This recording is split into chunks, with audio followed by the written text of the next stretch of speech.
अस्सलाम वालेकुम। आज हम बात करेंगे एक पाकिस्तानी हीरो की। एक छोटा सा बच्चा हाथ में कोयला लेकर मोहल्ले की दरो दीवार पर मुख्तलिफ़ किस्म के नक्शो निगार बनाता रहता। फिर सारे मोहल्ले वाले उससे तंग आकर कि उनकी दीवारों को ख़राब करता है, इसके वालिद के पास शिकायत लेकर आते। इसके वालिद इस शिकायत से कदरे नाला भी थे। बेटे को समझाया कि मेहरबानी फरमाकर तुम बाज आ जाओ, लोगों को तंग करना छोड़ दो और अपनी पढ़ाई पर ध्यान दो ताकि आइंदा शिकायत का मौका ना मिले। बेटे ने सर झुकान कर सुन लिया, लेकिन वो बाज रहने वाला कहाँ था। ये आड़ी तिरछी लकीरें तो इसका शौक़ था, और शौक़ से लाताल्लुकी कौन इख्तियार कर सकता है। फिर इस लड़के ने बाप का मान रखते हुए दीवारों को काला करना तर्क कर दिया, लेकिन दीवारों के अलावा जो भी खाली जगह मिलती वहाँ वो चाक या कोयले से कुछ न कुछ बनाता रहता। यूँ ये शौक़ परवान चढ़ता रहा। स्कूल में असातिज़ा की गैर मौजूदगी में तख्ते स्याह पर चाक की मदद से वो अपने शौक़ की तकमील करता रहता। कभी डांट और कभी हौसला अफजाई दोनों बराबर मिलते रहा। स्कूल में मुनक्कद खताती और खुशनवीसी के मुकाबलों में हिस्सा लेना शुरू कर दिया। जो भी लिखा हुआ या बना हुआ नमूना देखता उसे हूबहू चाक की मदद से बिल्कुल वैसा ही बना लेता। खुशनवीसी के कवायद या ख़तों की पहचान तो इसे बिल्कुल भी नहीं थी, लेकिन जैसा भी मुश्किल से मुश्किल ख़त होता वो इसे कागज़ पर उतार लेता। कोई पूछता कि ये कौन सा ख़त है या कौन सा स्टाइल है तो वो बता नहीं सकता था, क्योंकि इसके पास बाकायदा तालीम तो नहीं थी, ना ही पहचान थी। क्लास में सबसे पहले आता, चाक से तख्ते स्याह पर अपनी मश्क करता रहता। बाकी हम जमायतों और असातिज़ा के आने से पहले वो अपनी ठीक ठाक मश्क कर लेता, और कभी कभार कोई उस्ताद उसे देख लेता तो हैरान रह जाता कि एक छोटी सी उम्र का बच्चा इतना खूबसूरत कैसे लिख सकता है। आहिस्ता आहिस्ता इसकी मश्क में पुख्तगी तो आ गई, लेकिन बाकायदा रहनुमाई से महरूम ही रहा। स्कूल में कोई खताती का उस्ताद नहीं था, और आर्ट या ड्राइंग का उस्ताद उसे थोड़ा बहुत सिखा देता, लेकिन वो लड़का इन उस्तादों से ज़्यादा बेहतर लिख सकता था। छोटे छोटे मुकाबले जीतता रहा। मोहल्ले में भी बैनर्स और इश्तिहार लिखने वालों की हैसियत से पहचान बनवा ली। इसी दौरान मैट्रिक कर ली और आगे तालीम जारी रखना मुश्किल हो गया तो स्कूल जाना भी छोड़ दिया। बुरश और रंग लेता और गलियों मोहल्लों में निकल जाता। लोगों की दुकानों पर नाम लिखता, बैनर्स लिखता और चंद पैसे कमाता। इस काम से इसे तस्कीन नहीं मिल रही थी। वो इस काम को अपना ओढ़ना बिछोना बनाना चाहता था, लेकिन इसे कोई राह नहीं मिली। स्कूल छोड़ दिया तो वक्त की फरावानी भी हो गई और काम में रवानी भी। एक दिन इसे कहीं से किताब मिल गई जिसका नाम था खुशखती सीखें।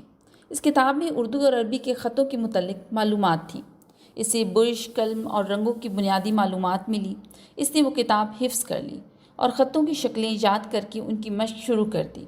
एक दिन वो बड़ी किताबों की दुकान में गया और वहाँ से अपने काम के मुतल्लिक किसी किताब का पूछा। इसे कोई ख़ास किताब तो ना मिली, मगर अरबी रस्मुल ख़त के मुतल्लिक इसे एक छोटा सा किताबचा मिल गया। इसने वही ख़रीद लिया। अब अरबी तो वो पढ़ नहीं सकता था, लेकिन अरबी ख़तों की शक्लें इसे पता चल गईं। छोटे छोटे काम करते हुए वो बड़ी कंपनियों के काम करने लगा। एक दफ़ा कराची के एक मशहूर शाहराह पर वो यूं ही ताज कंपनी के साइन बोर्ड लिखने में मसरूफ़ था कि एक बड़ी गाड़ी इस बोर्ड के नीचे आकर रुकी और गाड़ी में बैठे शख्स ने इसे नीचे आने का इशारा किया। वो नीचे आया तो देखा इससे मुखातिब एक अरबी शख्स है, और वो अरबी ज़बान से तो वो नावाकिफ़ था। इस बड़ी गाड़ी के पीछे एक छोटी गाड़ी भी आकर रुकी। इसमें अरबी शख्स के जानने वाले पाकिस्तानी अफराद थे। वो नीचे उतरे और इस लड़के से कहने लगे कि शेख चाहता है कि तुम इसके साथ सऊदी अरब चलो और वहाँ जाकर इसके लिए खताती का काम करो। लड़का कहने लगा, मुझे तो अरबी बोलना और लिखना आते ही नहीं, मैं कैसे ये काम करूँगा। तो इस अरबी शख्स ने बताया कि तुम जिस ख़त में ये बैनर लिख रहे हो ये अरब का मशहूर ख़त है और इसे हर कोई लिख भी नहीं सकता। तुम तो इसे कमाल महारत से लिख रहे हो और कहते हो मैं अरबी नहीं जानता। वो अरबी सऊदी सफ़ीर का दोस्त था और पाकिस्तान से हुनरमंद अफराद को लेने आया था। इसे पाकिस्तानी खतात लड़के का काम पसंद आ गया और इसे साथ चलने को कहा। यूँ घर से इजाज़त लेकर इसने पासपोर्ट बनवाकर शेख के हवाले किया और चंद दिनों बाद वो सऊदी शहर रियाज में बैठा बैनर्स लिख रहा था। जब काम करते हुए काफ़ी साल गुजर गए तो सऊदीया में रहने से एक तो इसने अरबी ज़बान में महारत हासिल कर ली, दूसरा तमाम अरबी ख़त रस्मुल ख़त में वो तकरीबन कमाल के दर्जे तक पहुँच गया। इसका कफ़ील अच्छा आदमी था और इस पाकिस्तानी खतात की बेपनाह इज़्ज़त भी करता था। वो अपने कफ़ील से इजाज़त लेकर कई बार उम्रा और ज़ियारतें वगैरह भी कर आया। एक दफ़ा मदीना मुनव्वरा में मस्जिद नबी के अंदर नमाज अदा करते हुए इसके दिल में एक ख्वाहिश ने जन्म लिया کہ کاش مجھے موقع ملے اور مسجد نبوی کے اندر اپنے ہاتھ سے ایک تختی پر ایسی خطاطی کروں کہ دنیا حیران رہ جائے۔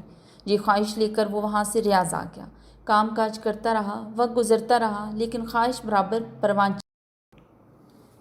ایک بار اس نے کہیں سے سنا کہ مدینہ منورہ میں اعلان ہوا ہے کہ دنیا بھر سے خطاط حضرات کو دعوت ہے کہ وہ ایک مقررہ تاریخ پر ایک مخصوص رسم الخط میں ایک مخصوص عبارت لکھ کر جمع کروائیں۔ جو خطاط اس مقابلے میں پہلی پوزیشن حاصل کرنے میں کامیاب ہوگا، اسے مسجد نبوی کا خطاط مقرر کیا جائے گا۔ اسے لگا جیسے اس کی خواہش پوری ہونے کا وقت آ گیا ہو۔ وہ وہاں گیا تو دیکھا وہاں دنیا بھر سے ایسے ایسے خطاط اپنا کام لے کر آئے تھے کہ ان سب کے سامنے اس کی حیثیت کچھ بھی نہیں تھی۔ وہ گیا اور اپنا نام پیش کرنے کی خواہش کی، لیکن کسی نے بھی اسے سنجیدہ نہ لیا۔ نہ تو وہ معروف تھا اور نہ ہی اس کا کوئی کام ایسا تھا جو مشہور ہو، اور اوپر سے وہ کتابت کی جگہ سائن بورڈ اور بینر لکھنے والا اور پھر اہل زبان بھی نہیں، اور یوں اسے حصہ نہ لینے دیا گیا، اور وہ مایوس ہو کر ریاض لوٹ آیا۔ مقابلے کے اختتام کا وقت قریب تھا اور اس کے ایک بھی نہیں چڑھ رہی تھی۔ تقریباً اس نے دل چھوڑ ہی دیا تھا کہ اس کی دکان پر ایک عربی آیا۔ اس نے کہا مجھے فلاں سائز کی تختی اس خط میں لکھ کر دو۔ اس نے لکھ دی تو وہ حیران رہ گیا کہ اتنے چند ریالوں میں اتنا بہترین کام تو کوئی اور نہیں کر سکتا۔ اس نے کہا تم میرے ساتھ چلو اور میرے لیے کام کرو، وہاں معاوضہ دگنا ملے گا۔ اس لڑکے نے انکار کر دیا تو وہ عربی کہنے لگا میں ایک دکان مدینہ منورہ میں کھولنا چاہ رہا ہوں، اگر کوئی دوسرا خطاط ہوا تو بتانا۔ جب اس لڑکے نے مدینہ منورہ کا نام سنا تو کہا مجھے لے چلو، میں وہاں کام کروں گا۔ اسے ایک امید لگ گئی کہ شاید میرا وسیلہ بن جائے۔ یوں وہ کسی نہ کسی طرح پہلے مہربان کفیل کو تقریباً ناراض کر کے ہی مدینہ منورہ چلا گیا۔ مقابلے کے اختتام کا وقت قریب تھا اور نئے کفیل کے ساتھ کام کاج بہت زیادہ تھا۔ دکان چھوڑ کر نکلنا بڑا مشکل تھا۔ نیا کفیل اس کے کام سے حد درجہ خوش تھا۔ اس جیسا کام تو سعودیہ میں کوئی دوسرا کرنے والا ہی نہ تھا۔ کفیل تو یوں تھا جیسے اس کا مرید ہو گیا ہو۔ جب بھی ملتا تو ہاتھ اور ماتھا چومتا، غرض بڑی اوبھگت کرتا۔ اس نے ایک دن کفیل سے اپنے مدعا بیان کیا، میں مسجد نبوی میں خطاطی کے مقابلے میں حصہ لینا چاہتا ہوں۔ کفیل نے اس کی بات مان لی اور اپنے جاننے والوں سے کہہ کلوا کر اسے کسی طرح اس مقابلے تک ہی لے گیا۔ بڑی مشکل سے اس کا نام رجسٹر ہوا اور اس مقابلے کے لیے بطور نمونہ پہلے ایک عبارت لکھوائی گئی، پھر اسے شریک کیا گیا۔ یوں اس کی لکھی ہوئی تختی اور وہ اس مقابلے میں شریک ہو گئے۔ مقابلہ ختم ہوا اور نتائج کے اعلان کا دن تھا۔ دنیا بھر سے ماہر اساتذہ کے درمیان اس کا کام کیا حیثیت رکھتا تھا۔ بہرحال مقابلے کے نتیجے کا اعلان ہوا اور خلاف توقع وہ دنیا بھر کے ماہر خطاطوں کو پچھاڑ کر اول انعام کا حقدار ٹھہرا۔ امام الحرم اور جیوری نے اس خطاط کا نام اور ملک پوچھا تو کہنے لگا شفیق الزمان پاکستان سے۔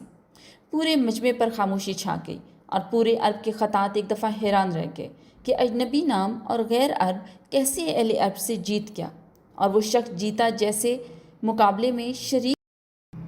یوں جناب محترم شفیق الزمان کی خوش نصیبی اور سعادت کہ کہاں ایک تختی لگانے کی خواہش اور کہاں در و دیوار منور کرنے کے لیے مسجد نبوی کا خطاط مقرر کیا گیا۔ آہستہ آہستہ وہ وہاں کے تمام خطاطوں کے استاد بن گئے۔ آج سعودی عرب میں نصف صدی کے لگ بھگ عرصہ گزرنے کے بعد مسجد نبوی کے در و دیوار پر 85% کام شفیق الزمان کے ہاتھوں کا لکھا ہوا ہے۔ حتیٰ کہ جس دروازے سے داخل ہو کر اور جس مقام پر پہنچ کر سارا عالم اسلام روضہ اقدس پر حاضری اور سلام کی سعادت حاصل کرتا ہے، ان تمام جگہوں کو شفیق الزمان کے قلم اور برش نے مزین کر رکھا ہے۔ ایک اجمی کا خطاط مسجد النبوی پانا اور معجزہ اور ایک سعادت سے کم نہیں ہے۔ آج حرم مکی کے امام حرم بدنی کے خطاط سے ملنے میں سعادت اور فخر محسوس کرتے ہیں، اور حرمین شریفین کے تمام خطاطی کے کاموں کے لیے شفیق الزمان سے مشاورت کی جاتی ہے۔ بہت شکریہ۔